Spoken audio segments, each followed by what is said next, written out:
Many marketing teams that I speak to couldn't tell me why half of their content exists. They don't know who it's for and they don't know what results it is going to deliver. Now, this isn't a content problem, this is a strategy problem, and no amount of content is going to fix this if you don't fix the strategy. And that's what today's episode is all about.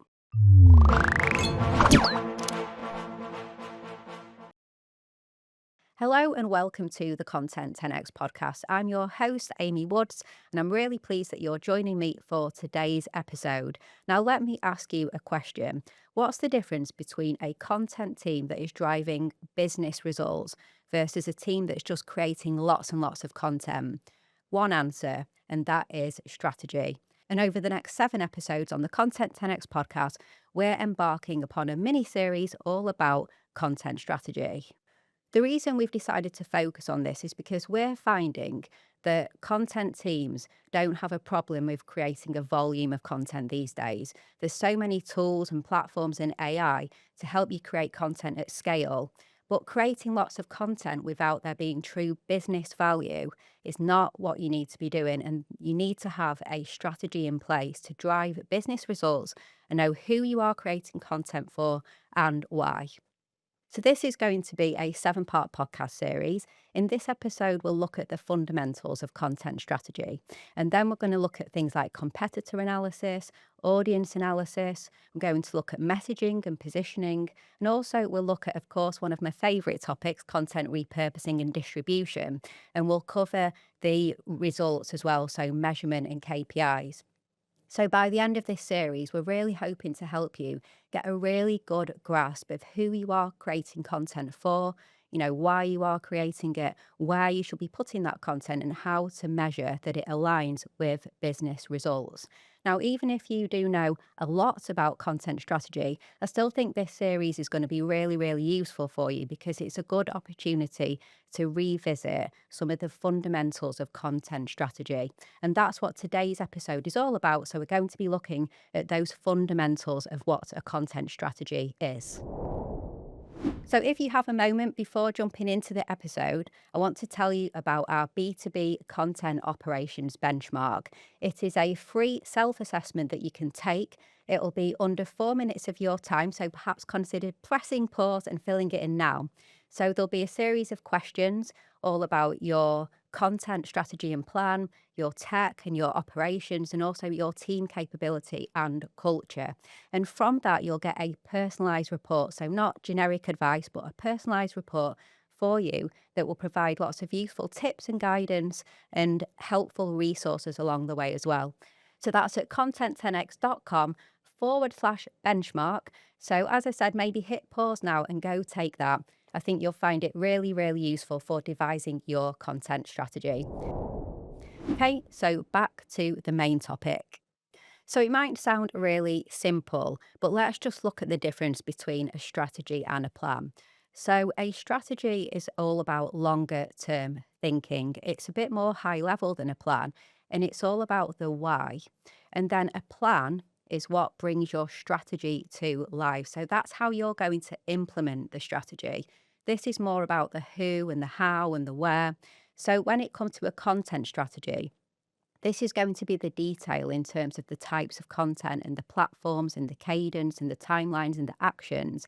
And that plan is going to deliver upon the strategy. So you shouldn't have a plan without ultimately serving a strategy which looks at the longer term and aligns with your business goals.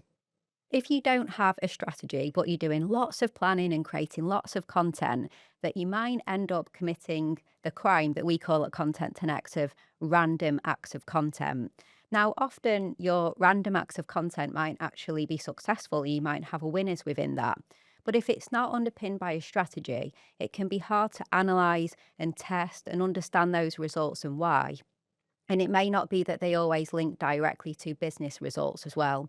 So random acts of content, often do work, but we still firmly believe that you should have a content strategy rather than embarking upon those random acts of content. Now, as I already mentioned, a content strategy is about the long term. And the questions that you're going to answer are: who are you creating this content for? Why are you creating the content? What messages are you trying to portray? What would you like people to do as a result of creating the content? And also, where will you show up as well? And you also need to very firmly consider what business goals you are supporting. And I've got a whole episode on aligning content strategy with business goals coming up. Now, I said content strategies can be within the long term. So often that can present itself as, say, a 3-year strategy, or perhaps it may be a 1-year strategy as well. So an annual strategy aligned with annual business goals. Now, it's not set and done as well. You will have a content strategy, but you do need to have reviews of your strategy as well. And that may be a quarterly review, which is what we recommend, or it may be a monthly review as well. But you're looking in the long term, but you're going to want to have reviews along the way. So I've covered what a strategy is and what a plan is. I mentioned I was going to talk about campaigns as well. So campaigns are usually more like projects and more tactical, like short bursts of activity. So a campaign will support the plan. A campaign is part of the plan. So in a content strategy, it may be that you have a SEO campaign, or perhaps it would be a brand awareness campaign. Maybe you're supporting a new project or a new report, something like that. And you will have a campaign that will be all about creating content in support of that business goal. But this campaign is part of the plan. So it's more projects and it's more short bursts of activity. I think a really good analogy for explaining the difference between a strategy and a plan and a campaign would be when you are planning to build a house, let's say. So when it comes to building a house, the strategy would be more your vision for the house. It would be the blueprint. So perhaps the vision, it's going to be a 5-bedroom semi-detached, and it's going to be in the countryside, and there will be space to expand over the years. And maybe that vision might include other things as well, like it's going to be eco-friendly or sustainable. So you've got that vision and that blueprint and that high-level plan for what the house is going to be like. But then moving on from the strategy to the plan, this would be more the actual details now. So the contractors that you're going to use, the materials, the timelines, and all the detail to bring that vision of your house to life. And then campaigns are part of that plan. So let's say a campaign would be fitting the kitchen, fitting the bathroom, plastering the house, etc. So all these campaigns form part of the plan, and the campaigns in the plan all bring the strategy to life, which is the vision of the house that you would like to build. When it comes to a content marketing strategy, there are different components that you would expect to see in most content marketing strategies. So firstly, understanding business goals and making sure that that is a key part of the strategy. There would then be the audience analysis in terms of really understanding who your audience is and who you are creating content for. And also the next step. So what do you want your audience to do off the back of consuming the content? Then there is the broader landscape as well. So who are your competitors? And competitor analysis would feature into devising a content strategy. Core messaging and positioning would always be part of a content strategy as well. And we'd also be looking at the messages in terms of the topics as well.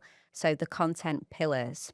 Another part would be the places that you show up. So thinking about where you are going to be publishing and distributing content.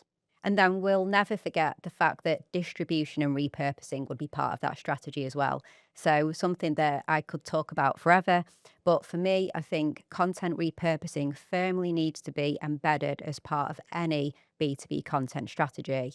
And then on top of all of this, we need to know that the content is working. So measurement and KPIs, how are you going to check that the content strategy is delivering the results? So we'll be thinking about that when devising a content strategy as well. And finally, who in your team is going to be delivering upon the strategy? This would come in there as well. So what will you be doing in-house? Where may you work with freelancers or agencies, collaborations, partnerships? So having some view of that within your overall strategy would be really important.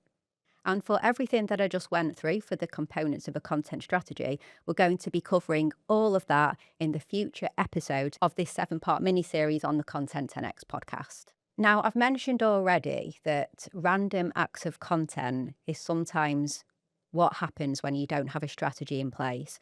So we often see that content marketing teams can go a little bit wrong when there isn't a strategy in place and they can creating loads and loads and loads of content, but they can't directly measure that, understand the impact, and see that it's actually doing what it should be doing for the business overall. So I think when people go wrong, it's a lot of busy, busy, busy people, but it's not actually work that is directed to where it should be. So as you can tell now, obviously I'm super passionate about developing a content strategy because we really want to make sure that the content that we're creating has a true purpose behind it.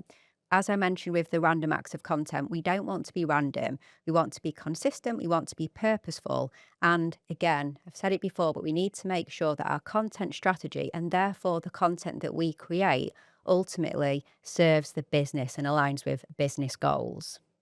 I think content strategy is really, really important in B2B because we have longer sales cycles, and often it is the content that serves us and is our communication through those sales cycles. Also, buyers are more complex. There are more stakeholders. There are different buyers within the B2B sales process and the B2B comms process. And we have to think about how we're going to serve them. Also, in B2B, it's high value decisions as well. It's not just deciding whether to trial a SaaS product, for example, but it's, potentially high value services that you could be purchasing. And so that means that the B2B content is really, really all about trust. It's about trust and it's about education. So, content strategy is important, whatever industry you're in. But I think with B2B in particular, because of the complexity of the stakeholders, the longer buying cycles, and as I said, because this content needs to be about trust and education above all else, a content strategy is absolutely crucial. So at Content 10X, we are a B2B content agency, and quite often people will come to us interested in our services. But as we start to go through the process with them, we'll realize that they don't really have a content strategy. So they're really keen to get going with something, whether it's, a white paper or launch a podcast or a video series or something like that. But when we really start to do our digging in terms of how we are helping them, we start to realize there isn't a content strategy. And this is the time to press the pause button because we really do need to address that. And if our clients, have the budget and are willing to indulge in that, then what we'll do is we'll work with them and we'll help them to develop a content strategy.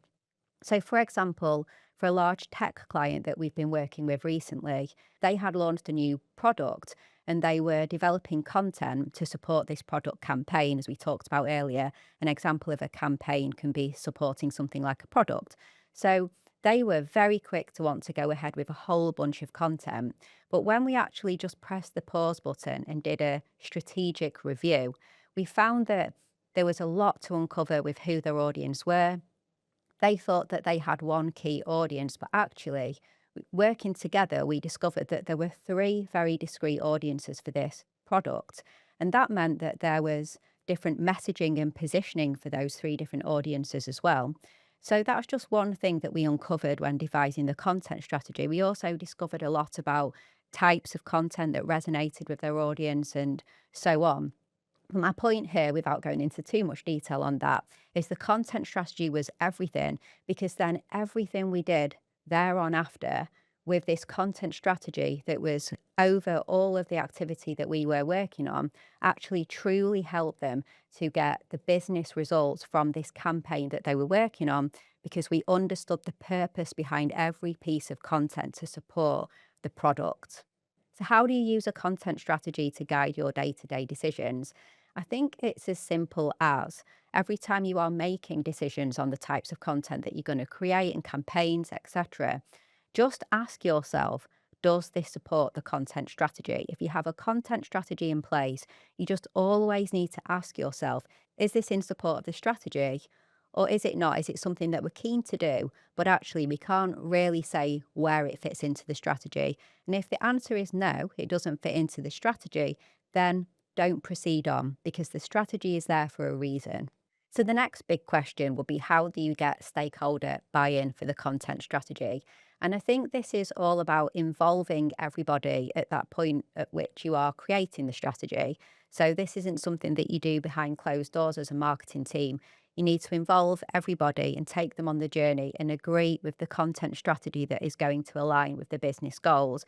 And you need to make sure that you communicate it well with everybody. I'm going to be coming on to this in a later episode, but for example, sales and marketing are going to be working really closely on things like messaging and positioning. So everybody needs to be aligned and everybody needs to understand the content strategy. Also, you need to decide the duration of the content strategy. So, is it a 1 year strategy, 2 years, etc.? And then the reviews as well. I mentioned this earlier.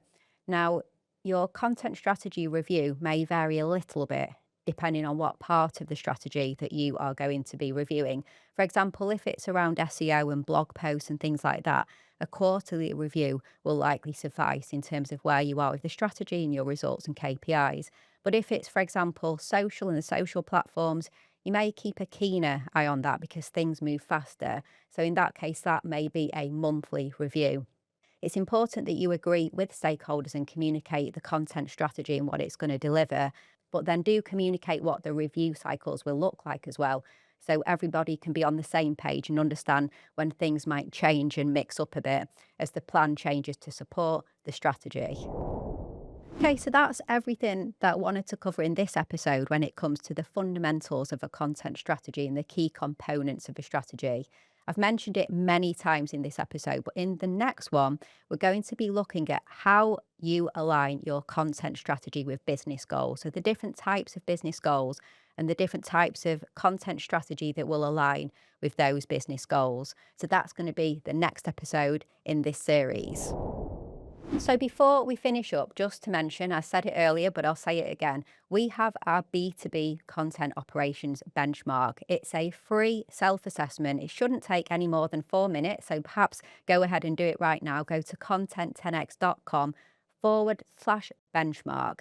And we ask questions, quick fire questions about content strategy and planning, about techs and operations, and also about team capability and team culture.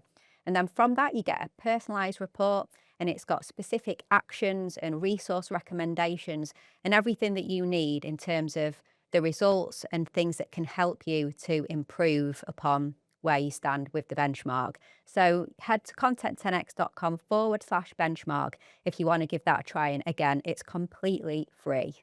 And if you want help with your content, so if you would like help with your content strategy, or perhaps you want help with content creation and repurposing, whether that's events, podcasts, white papers, you name it, we can help you. So just head to content10x.com/inquiry if you'd like to have a chat with us about how we can help you with your content. Okay, so thank you so much for listening to this episode, and I'll catch you in the next one.